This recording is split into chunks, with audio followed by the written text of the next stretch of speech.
Selamat petang, salam sejahtera. Isu hangat petang ini, tren saling bercium, gesaan agar Tajudin dipecat meningkat.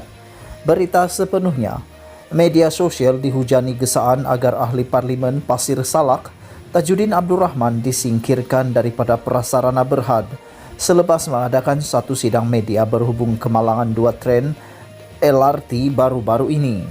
Tanda pagar, letak jawatan Tajudin dan Tajudin letak jawatan menjadi sohor kini di Twitter.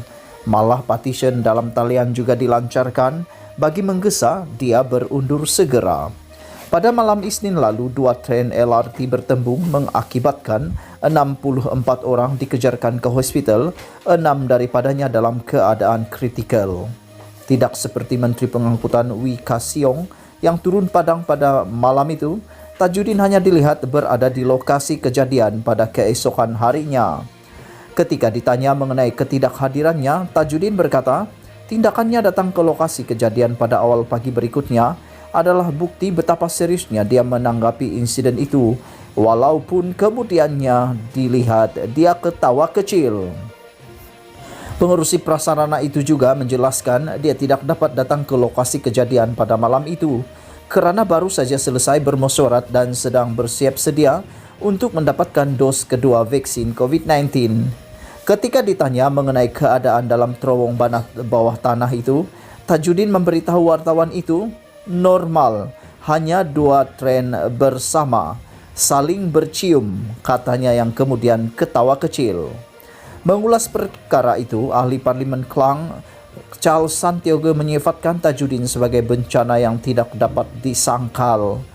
Pengerusi prasarana membuat lawak mengenai pelanggaran itu sambil tersenyum mengatakan tren berkenan bercium sesama sendiri. Orang ini harus dipecat segera kerana tidak hanya memiliki rasa empati, tetapi kerana gagal melakukan tugasnya, tambah anggota parlimen itu.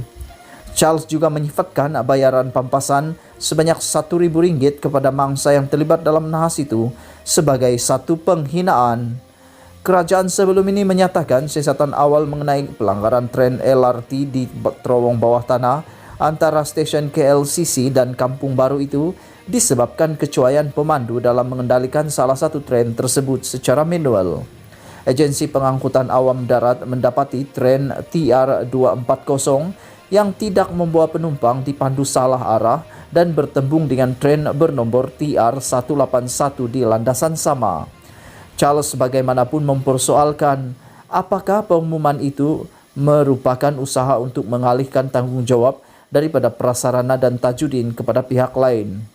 Sekiranya benar bahawa pemandu salah arah, mengapa pusat kawalan tak tahu perkara ini? Mengapa tiada peringatan diberikan kepada tren penumpang?